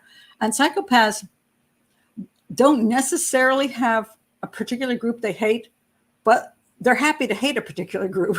Gives them an excuse to do something. You know what I mean? It's like, oh, I think I'll hate on Christians. I think I'll hate on Muslims. I think I'll hate on women. I think I'll hate on blacks. I think I'll hate on whites. You know what I mean? So when you're very psychopathic, a lot of times you're just looking for a victim group that you can sort of give yourself a justification for your crimes. That can happen. Hi, Christina's. Okay, let's do Christina's. Wait a minute. I'm gonna go back here. Oh, Christina's. Okay. Oh, okay. And Annika says the gun suggests maybe the shooter was into guns. That would make sense for a spree killer sniper. Yeah, I find the fact that it's a really old gun, and there was that guy with a collection of 40 old historic guns. Somebody is obsessed with guns. Now, let me say this for the people who have large gun collections who are not psychopathic killers. Yes, some people just love old guns. It's just true. They find, it's interesting for them to see the historical aspects of it. They like weaponry. So they'll have a lot of guns that they purchased over the years because they find them fascinating. But generally speaking, an assassin doesn't usually use a 100-year-old gun. I mean, really? I got better guns than that here that I would be more confident with than a 100-year-old gun. Even though it's supposed to be an accurate gun up close, still, I think, you could just get yourself a modern gun and be a little more confident with it. So it is peculiar that that kind of gun was used for this kind of crime. So that doesn't make me wonder whether the guy is kind of an obsessive guy about certain things, obsessed with guns and all these things. And he has this, a lot of times a guy like this, they like fantasies. They do. They like fantasies. So if they're in the mountains and they have a fantasy about being some kind of renegade in the mountains, some kind of survivalist in the mountains, some kind of army guy in the mountains from another century, and I've got my old weapon, it can be a whole fantasy thing for them. And now they're going to go and they're going to kill people. It's hard to say. Let's see. Joe says, what about mistaken identity? Is it possible that the killer was waiting for someone at the same location? Yes, I know this is a stretch. It's such a weird location. And it's, you get mistaken identifications like, you're supposed to hit house number 102, but you got the number wrong. You killed all the people in house 104. That happens. You hit the wrong vehicle. That happens. You're waiting for somebody and somebody who looks just like them came along. But I mean, if you're waiting for someone, how are you going to have a mistaken identity in an entire Muslim family in a British car? I mean, how many other British families and Muslim families in a British car happen to be there? Or if it's the bicyclist, he was waiting for a different bicyclist. Maybe he's waiting for the British guy, but the French guy, the British guy was the one who's supposed to get killed, but the French guy whipped past him because he had the racing tires. And he killed the first bicyclist that came up there instead of the second bicyclist. That could be a mistaken identity. But why are you killing the entire family? Is that really necessary? Does that really make any sense? I mean, by the time the family could have, first of all, there was no reception on top in that spot. So by the time that family had to get in their vehicle, drive down the mountains and inform somebody that somebody had been shot up there, especially if you're wearing some kind of a disguise, you're long gone. So do you really need to kill an entire family instead of just killing off the one dude? So just can't come up with it. Heidi says a gun and weapons collector would own rare guns. Yes, indeed. Heidi says, I still believe the shooter knew nothing about the people he killed. Yeah. And he may not have. He may not have cared one bit about who he killed. Benny says, it's a French version of the Son of Sam guy. Well, Son of Sam was a serial killer. He killed, and if you haven't seen my video on that, go to my playlist and look up Son of Sam, David Berkowitz. He was a spree killer who liked to kill people, especially couples, because he wasn't getting any, and he was a weird loner, and he liked to kill couples because they were happy and he was not, and so he would shoot them, and he didn't care about actually raping anybody. As he told one woman that he was going to kill, he said, don't be so freaked out. I'm not planning to rape you. I'm only going to kill you. Thanks, guy. So there are people who do shoot people just for the sake of shooting people. So Son of Sam likes shooting people, and maybe this guy too. And maybe because he killed the British family, he could have, let's say, for example, maybe he didn't realize it was a British family. You just thought it was any family. And then it became a big thing because Saad, because he was originally Iraqi, and it was a British citizen on top of it, and there was all these possibilities that the investigation got huge, and the guy's like, well, I'm not going to do that anytime soon again, because I'm gonna lay low now. Let's wait a sec. Hold on a second. I just lost. Wait a minute. I'm going back up here. Okay. Lisa says, or are we calling it that because nothing else fits? Well, there's no evidence pointing to anybody planning this homicide. So I mean, I'm not saying it's the only answer. I'm just saying if you're looking at this, and you're looking at evidence at this point, which is many years later, they don't have any connections of any kind of planned hit at all. There's just nothing. And no motives to kill these, well, except for the brother. He did have the motives. But other than that, they just can't come up with anybody that specifically was hired to kill them. So therefore, if it wasn't somebody hired to kill them, it was just some crazy dude in the bushes. And that's where they're at, probably. Mass killing then. Let's see, Annika. Yes, Heidi, like someone who shoots for fun. Yeah, and people do shoot for fun, and they get tired of shooting just deer and little animals and squirrels. So let's go for the people, And if they play video games, then they would get tired of the fake stuff. So let's go for the real stuff. It's very hard to, when you have some of these things that happen, to understand that this person is a whack job. They're a psychopath, and they'll do things that you think make no sense, but to them, it could be the highlight of their whole, life. They could be sitting in their house watching the police run around in circles, watching, the UK, thinking that the brother killed them and that the Mossad is involved and that the CIA is there. And then this French guy, his father-in-law wanted him dead, and you're just sitting there in your chair laughing and having a beer, So I like that, Lisa. It's true that this is just the resting point because it's too complicated to ever solve. It's not that it's complicated. It's that they don't have any evidence to link to anybody. That's what it really comes down to. I mean, they do have some evidence. They have the gun evidence, but they don't have the gun. They have an identification of at least one person, the motorcycle dude, but they haven't linked anything to him. They have, I guess you could call that complicated. And believe me, I want to say that I'm not saying the police believe this is a mass murder. I'm not saying the police believe that at all. I don't know what the police are going after at this point because they just looked at that motorcycle guy again half a year ago. And I don't know that the motorcycle guy couldn't have been a mass murderer type. I don't know.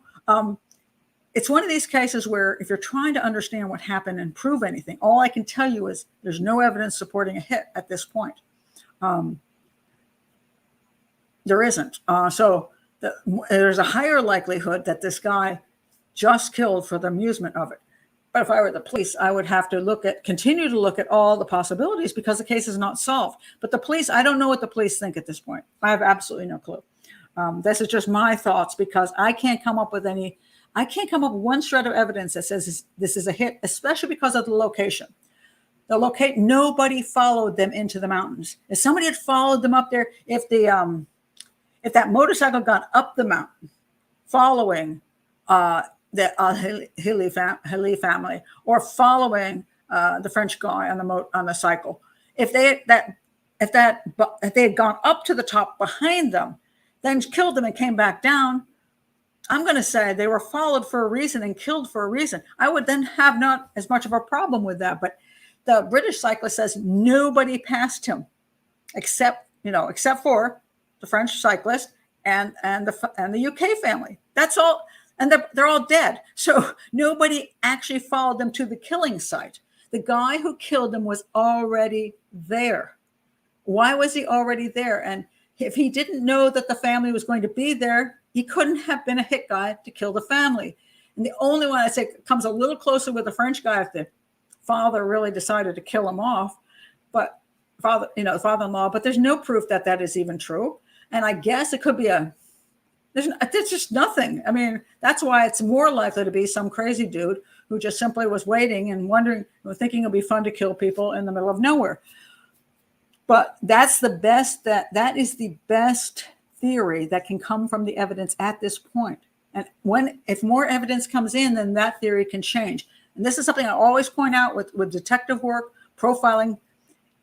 A profile or a crime scene analysis is not an end. It's not like, well, I know that's what happened, so therefore it could not be anything else. No, it's I am looked at the evidence, and so far this is what the evidence supports, and that helps the police. If the police are doing it, or if a profiler is doing it, it helps them decide what to spend more time looking for to get the evidence, because you need more evidence because you haven't solved the crime. So it helps you get avenues of investigation. But as new evidence comes in, if it does, then a profile or a crime scene analysis of a crime can shift and can be changed. Okay, well, I didn't know that before. Now that's adding interesting information. Now we should maybe look this way. But at the moment, the evidence does not point to a hit. There's just nothing there. So there you go. Let's see. Lisa N says, thank you for taking my focus away from the brother, who I assume found some squirrely way to get a killer to follow them camping, unless they were alone. Local gun-owning psychopath makes more sense. Yeah, when I watched the BBC thing, I was all over that brother. I mean, he is one squirrely, creepy character. I mean, he is. And he's obviously got a criminal mind, in my opinion. Alleged criminal mind, because he hasn't been convicted of, I don't know, maybe he's been convicted. I haven't found that yet. But it appears to me that he did, and he can't discuss it because he's under investigation by the UK police for fraud. So if he has a criminal mind and he's not in good straits with his brother, and he wants his brother out of the way to get more money, he's a great suspect. But there's just nothing that links him to it, and he would not have known that that family was going to go up there that day. They did not know where they were going there that day. So that's the problem. And they got up that morning and they were planning, what are we going to do today? And I guess the 7-year-old said, I want to go up and take a walk someplace. And so he asked the camp guy, where's a good place to go? And the guy said, well, go up there. And he did. But how would the brother know that? I mean, unless the camp guy, was on his radar, and he was like paid off the camp guy to tell him. And then he'd have to hire a guy to be there. I mean, there's just no evidence of it. So there we go. Heidi says, if people could accept simple, we'd be free of a lot of rabbit holes for sure. Well, that is true. And this one does allow for lots of rabbit holes. It really does. Because it's really a strange crime. And that may be true. He needed the true experience of what the gun was made for. Perhaps. Maybe he's there's a power and control. You get power and control over killing people. This killing was kind of a mess. I don't think it went as well as that person planned, but they managed to kill off enough people that nobody could rat them out. But I don't know that it was a slick crime. Some people say, well, it's clearly a hit because people were shot in the head. Well, I'm going to guarantee if I walk up to a window, I can shoot somebody in the head too. It wasn't from a long distance. It's right up close. And once he shot the cyclist, and the cyclist goes down, all you have to do is stand over the guy and shoot him. It's not, great marksmanship at that point. So let's be realistic. Lila says, it's a remote area. So if you want to kill a bunch of people, you have better chances of not being seen and getting away. He knew someone would come up there, so he just lay in wait for whomever. Yeah, if he knows the area, he knows that it's a final point. So what happens is, once you're coming down this road, when you get here, all you can do is turn around and go back. So you literally have to turn around here. And it is a spot where people stop and then you go and to hike the trails and do all that kind of stuff. So there are people coming up here regularly. And then when they're finished, whatever they're doing, they turn around and they go back. So you've got a kind of a little fishbowl there at the top that if if you want to kill people, it's pretty good. And theoretically, you could choose how many people you wanted to kill. Because let's say somebody comes up there and you're like, yeah, not them. And then some more people come up and you go, okay, I'm going to take them out. And you shoot them while the other people are already on the trails. And then you disappear, and then people come back from the trails and find dead people in the parking lot. It's isolated. And by the time the police get there, you've got a pretty good amount of time to disappear. So not a bad spot for a mass murder, actually. Oh, here's a good point. We don't have much access to guns in Europe. Maybe a vintage gun is easier to come by. That may be true. There's a good point in that. So yeah, if you were unable to go into a regular gun dealer and get, but apparently this one guy had 40 weapons. he wasn't having trouble. And I've always believed that in spite of people saying it's hard to come by, I think it's not as hard for criminal minds to come by as citizens who then think, oh, well, there's no way to get a gun. Apparently France has a whole lot of shooting killings. There was like all these things I started reading about. Oh my God, I'm like scared to go to France now because there was a whole lot of strange stuff going on, people getting killed and horrible things happening. So, and you never think of it out in a beautiful place like this, so, but it does happen that way. This is also true. Okay, let's see. Lila says again, he probably practiced waiting around. Yes, a lot of times mass murderers, serial killers, anybody like that, they've been there 20, 30 times, sneaking around, seeing what's up, seeing how it works. And new people would arrive sooner or later, but not a lot of them. Correct. People came and came and went there, and not too infrequently, but in other words, you didn't usually have a bus that pulled up or 4 people that pulled in at the exact same time. But eventually you had 1 or 2 people pulled in, or the bicyclist came up. So you'd have somebody, and knew there would be no cell service. So no police, no 911. Yeah. So the cell service was bad. So the British guy had to go.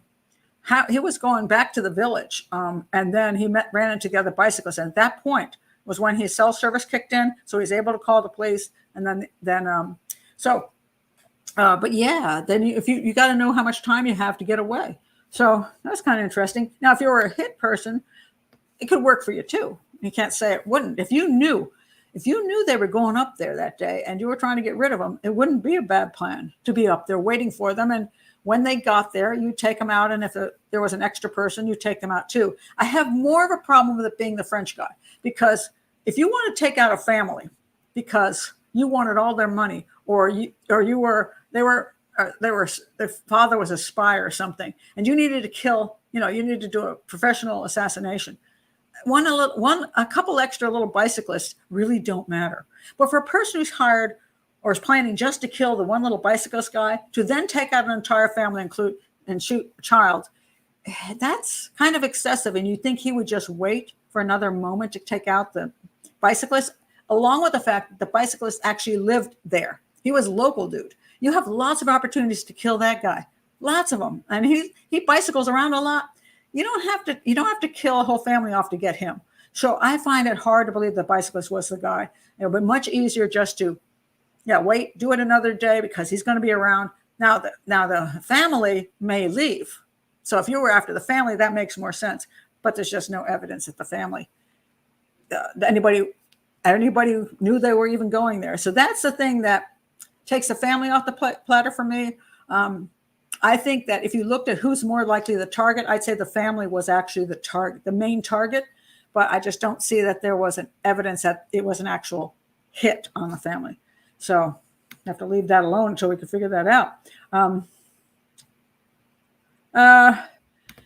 The police eventually said they believed it was a case of wrong place, wrong time for the victims. Well, actually, nobody was in the wrong place. Originally, they said that they made a wrong turn. No, they didn't. This is you're going where you're going if you go up that thing. They were in a place at a particular time that was unfortunate. But the concept that they made wrong turns and made mistakes, that really didn't hold out. Although I know that's not what you're saying, but that's what the police actually did say at a certain point, that they thought somebody took wrong turns. And I don't see evidence of that. Lisa says the brother didn't help himself. Should have said he was so sorry they fought now that his brother is dead, instead of lying and saying they were best buddies. Yeah, he didn't seem to really care that much that his brother was dead either, and I'm sure he didn't. But, he might have been thrilled that his brother and his family got killed. I mean, I'm like, dang, am I a lucky dude? Thanks, guy. This is fabulous, And he might have been absolutely thrilled. And he keeps saying that the French are covering up for the person, that the cyclist was the target, and the French are covering up because they don't want to arrest a Frenchman for the. That's nonsense. But, he's going to say that because I'm sure he's pretty happy that they got rid of. Oh, yes. The British cyclist must be happy he wasn't fitter and faster that day. You betcha. He said that after he found the family there, the first thing he did was think that he was about to be shot. He actually said to himself, I wonder what it feels like to get shot. Because as far as he knew, the assassin was still in the bushes. And he could have been, you know what I mean? Theoretically, he could have been, and he would have been killed too. He lucked out that he didn't get killed. I believe by the time he got there, which was just a little bit later, I believe the other guy was gone. Which means to me, which means to me it's more likely the guy went this way, and not this way. I think the guy went back over here. So that's why I tend to think that motorcycle composite guy wasn't the guy. I tend to think it's because that guy wasn't even local, and he's a businessman who paraglides. I just don't think it doesn't make sense he has anything to do with this. But I believe there might have been another guy, local guy that was here. And as soon as he committed the crime, he just went back. Knew where he was going.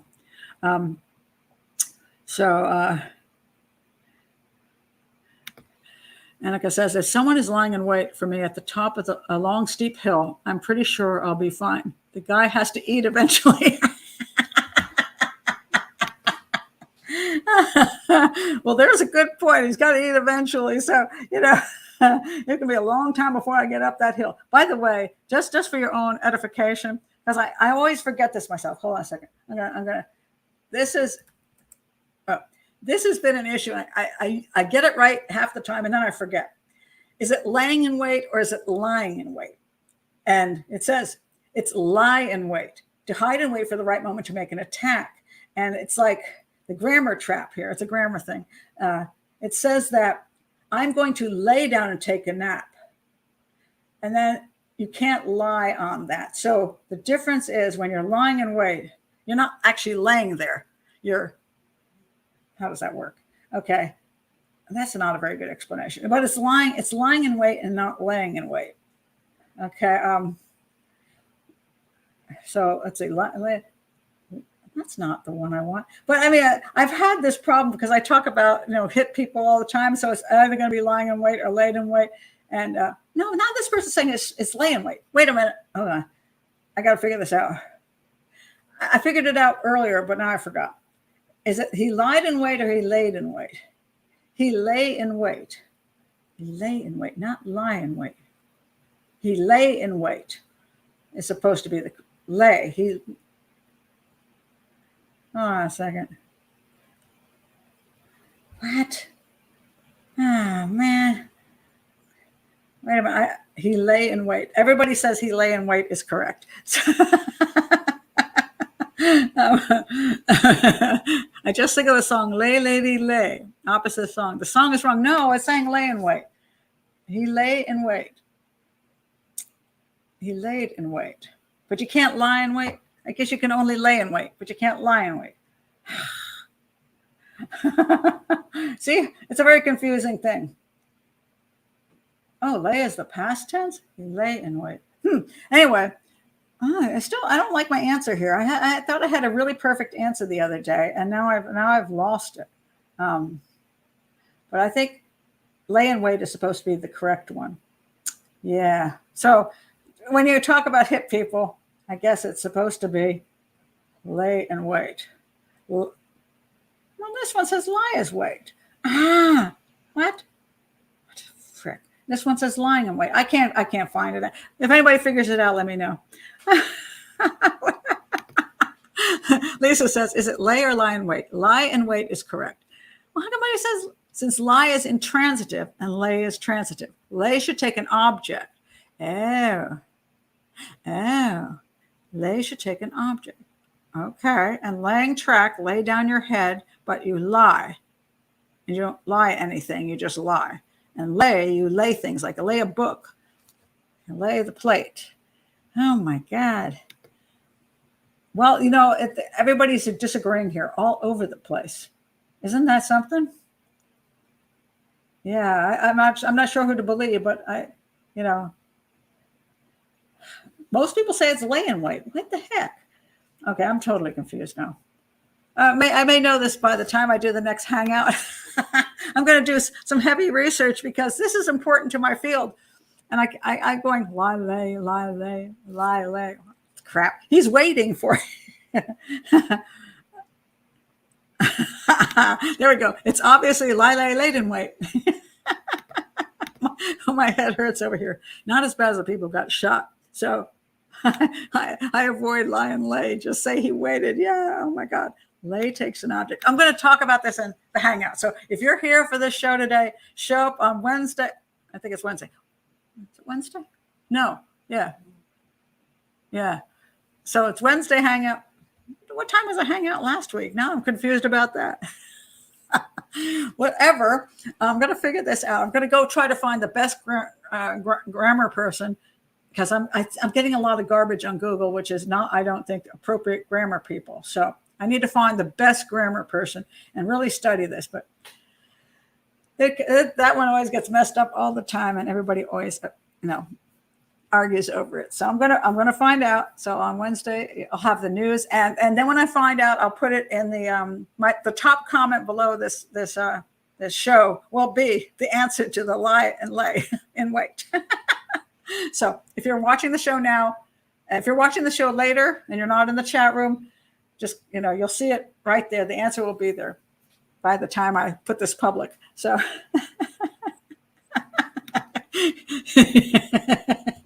Because you can lay a person though. Oops.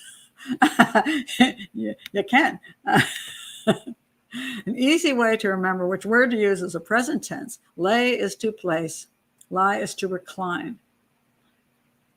I'm thinking that's correct, but I'm just so confused now. I'm like, lie and wait. He's lie and wait. Okay. Well, so far I'm going to say there's no proof that anybody lied in wait to commit an assassination of any particular person. I do think somebody could have lied in wait to kill people for the amusement of killing people. But that is what the evidence shows at this point in time. And so where we go from there is a good question, but I can't come up with a hired hit person for either of these, the set of victims. I just can't, because nobody followed them. So somebody did have to lie in wait. They have to know they were going to be there. Nobody knew that the Al-Hilli family was going to be there. Somebody might have known that the French guy was going to be the French cyclist, but there's just no proof. There's no real good motives except for the brother. And so you can't go where you don't have evidence. You can ruminate all you want, but you can't go there because there's just no proof of it. So yeah, the brother's squirrely as heck, but there's nothing linking him to the actual crime. And there's the smallest possibility that the French cyclist, could have had, somebody could have known that he was going to be up there at a certain point, but we have actually no indication anybody was hired to kill him, and no real solid motive on that either. So, and it's still a very strange place to pick, except for the fun of it. So, the great Google search debate. Yeah, it's going to be. Oh, you got more from Christine. Legal definition of lying in wait is holding oneself in a concealed position to watch and wait for the victim for the purpose of making an unexpected attack and murdering or inflicting bodily injury on the victim. Lying in wait. All right. I think you're probably correct, Christine, and everybody else who said lie. But I will put that information below just so that for eternity and for me, so I don't keep screwing this up when I do these shows. I'm going to put it down there. So anyway, I think that is, let me see if there's anything else I wanted to say on the show. I think that is it. There's,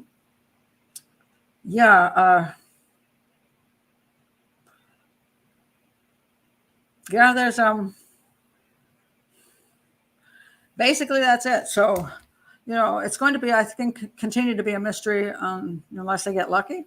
But Yeah, don't seem to be getting very lucky. So they could use to find the weapon, but they obviously haven't found the weapon. They know what it is, at least. And they know where the person had to commit the crime. The bodies weren't moved, so the crime was committed there at a specific time. They have the time down to almost an exact, and they have the weapon down.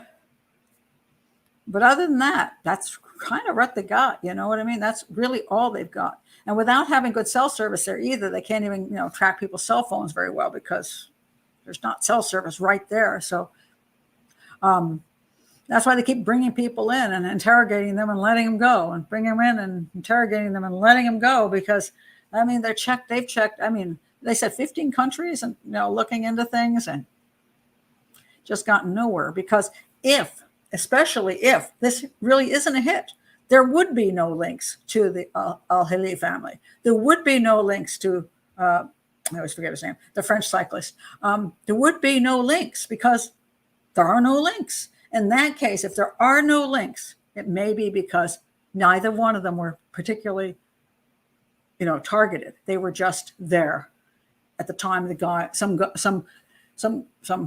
psychopath decided to enjoy himself in the mountains and kill people. And that's why it's confusing, because the victims were not actually the targets. They were just the victims. So that can mess things up really badly. And there are many cases where you have somebody who is killed in a random thing, and then people, they run around looking for all the connections and never come up with them because there aren't any. So too bad they didn't apparently check the gun collector for gunshot residue. Well, apparently, I don't think they came up with a gun guy for quite a while, so that was the problem. So I think it was only after the composite came out, the drawing came out, because that drawing was what I guess somebody said, hey, that guy looks like him, and then they went there and I guess a year had passed by then. So yeah, he could have gotten rid of the motorcycle, the helmet, the gun. He's obviously going to have no GSR on him. He got rid of everything by then. So they got nothing. If he, even if he doesn't have an alibi, they still have nothing. He could say whatever he wants to. Well, I was taking a walk. Okay.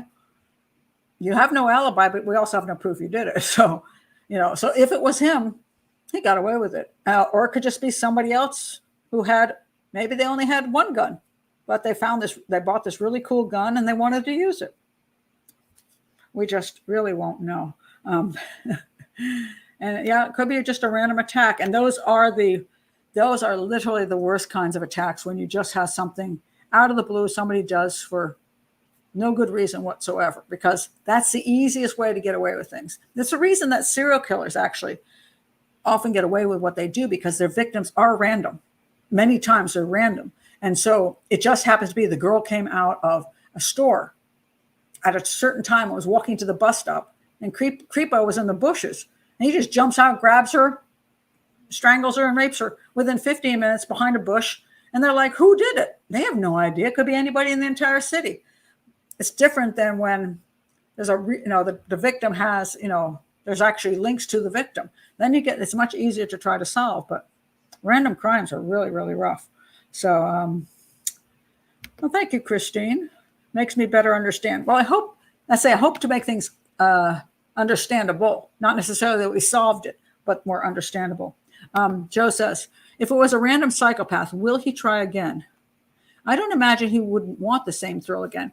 Well, yeah, serial killers always want the same thrill again. So that's why they're serial killers. In a mass murder kind of situation,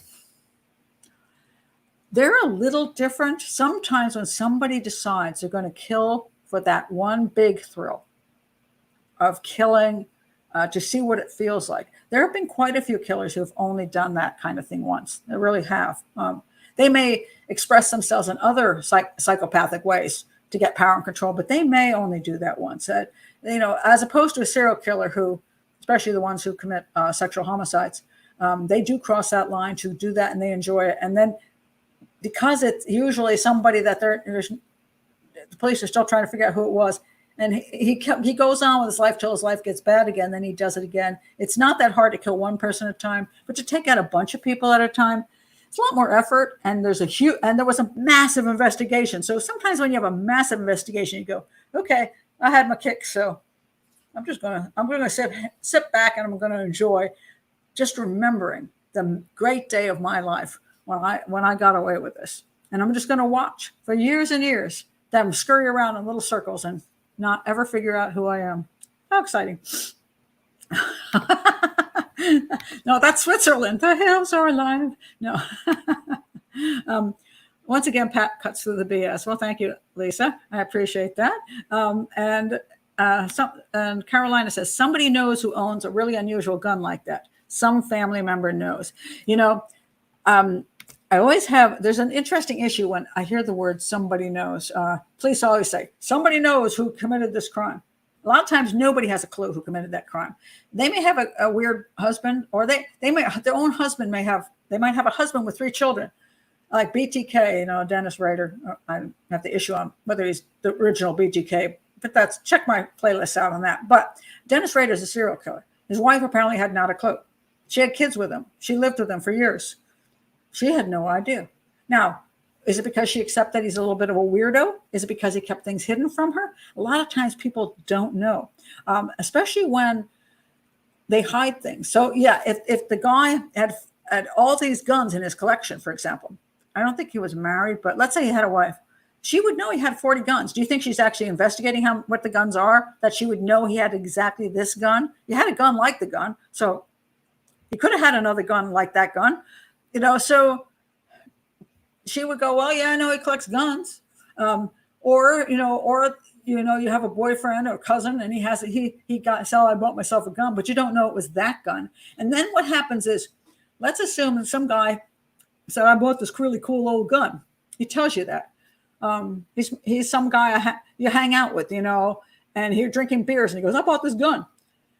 Do you really want to turn in your friend to the police and ruin his life because you think you don't even know if it is the gun or it was even like the gun, but you're going to go turn him into the police and destroy him? So a lot of people aren't going to talk. They're not going to call unless they know. So that's why when somebody knows, well, no, maybe they don't actually know. They might be suspicious. They might not have a clue, all kinds of reasons. But a lot of times that's why they don't call. And then you get those that call in about everything and just drive the police crazy. So you get that.